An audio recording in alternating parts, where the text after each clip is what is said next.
It was my third day at my new job, and I thought I was finally getting the hang of it. I've never been a fan of dead bodies, but the awesome pay and benefits had convinced me I could change my views of them. My watch read 11:13 p.m. when the power abruptly cut out. I know this because I had glanced at the glowing, ticking fingers about 5 seconds ago, wishing it towards midnight so I could pack up and go home. The morgue plunged into inky darkness. I froze with my hand still on the autopsy table, the bone saw I was cleaning clattering loudly to the floor. Blindly groping the darkness, my heart pounding, I called out, "Dr. Patterson, hello?" My voice echoed off the cold tile walls. No response. Swallowing a swell of panic, I pulled my phone from my pocket. The bright screen cast a sickly glow over the autopsy suite. Harsh shadows swung wildly as I searched the room. All the doors stood ominously ajar, leading into vacant halls and silence. Was I here all alone? I cautiously crept to the office door and flicked the light switch, just in case. Nothing. With rising dread, I remembered Dr. Patterson saying something earlier about maintenance working on the building's wiring tonight. They must have knocked the power out. But what about the backup generator? Guess someone would have some explaining to do tomorrow. The whitish glow from my mobile phone glinted off the rows of steel tools, making them wink like evil eyes around me. Dread caressed my neck as shadows danced taller up the walls with every step. I just needed to find my way back to the break room to see if Dr. Patterson or anyone was there.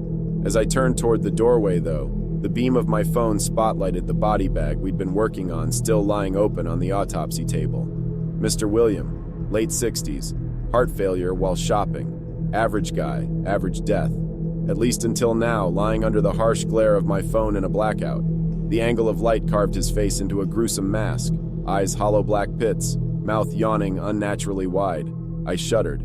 Guilt flooded me that I could stand there and judge whatever life decisions had led him to this point, with him just splayed out like an abandoned dissection project on the slab. The thought of zipping him back into the body bag, before navigating this confusing corridor, to find help seemed prudent. Not wanting to touch his rubbery skin any more than this job forced me to, I instead dragged over a stool to climb up and awkwardly grasp the edges of the bag. I just had to pull the flap back over him enough to zip it and shield my view of his ghoulish rictus in the phone light. I teetered unsteadily on the stool, trying not to look directly at Mr. Williams's face, but to keep tabs on my progress in my peripheral vision. His shoulder blocked part of the bag.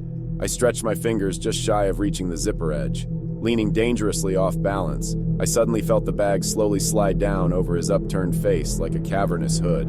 Another few inches and a loud crash and clatter behind me made me shriek and twist, losing my footing. I tumbled painfully off the stool, just barely catching myself on the corner of the autopsy table. I cringed, waiting for more sounds, signaling someone coming. Silence. Gingerly rubbing what would be a new bruise on my hip by tomorrow, I peered around with my phone, light illuminating the room. The floor by the door was strewn with fallen instruments that must have slid off a tray. Why? How? With my racing heart threatening to burst out of my chest, I concluded the tray must have been set too close to the table's edge. I turned back to see my progress with the body bag. My mouth went dry. In my fall, the bag had kept sliding and was now bunched under Mr. Williams' shoulders, still revealing his waxen face. But the angle of his head on the table shifted slightly downwards now, and both eyes were partly open, seeming to stare right at me. Reproach burning behind their cloudy irises for leaving him alone in the hungry shadows. I broke into a sweat, hyper-focused on those glistening eyes. A trick of the light, I frantically reasoned. Muscle spasms that happen sometimes after death. My medical textbooks explained it. These things just take getting used to. A sharp clacking sound of shoes on tile echoed from the hall. Before I could react, the beam of a massive flashlight blinded me from the doorway. I threw my hands up instinctively against the searing brightness. "Dale? That you?" came Dr. Patterson's familiar voice. He swept the light away from my face, scanning past where I pointed mutely at Mr. Williams. "Sorry about that. Didn't mean to spook you. The generator kicked the bucket, so we're flying blind until it's fixed. You okay?"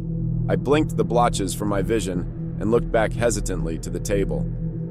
Mr. William lay motionless as before, face politely concealed by shadows again, now that Dr. Patterson had shifted the light. The everyman grandfather ready for his funeral once more. Of course. Just my frenzied mind playing tricks on itself. I sighed with embarrassed relief. Dr. Patterson clapped my shoulder, making me jump. Tell you what, Jones, head home early tonight and I won't even dock your pay. No sense both of us stumbling around here in the dark. I'll keep an eye on things. He turned towards the office, swinging the flashlight. Oh, and make sure you zip up Mr. William there and wheel him down to the crypt. Poor guy doesn't need any more undignified surprises tonight. His chuckle faded down the hallway, behind the dancing light.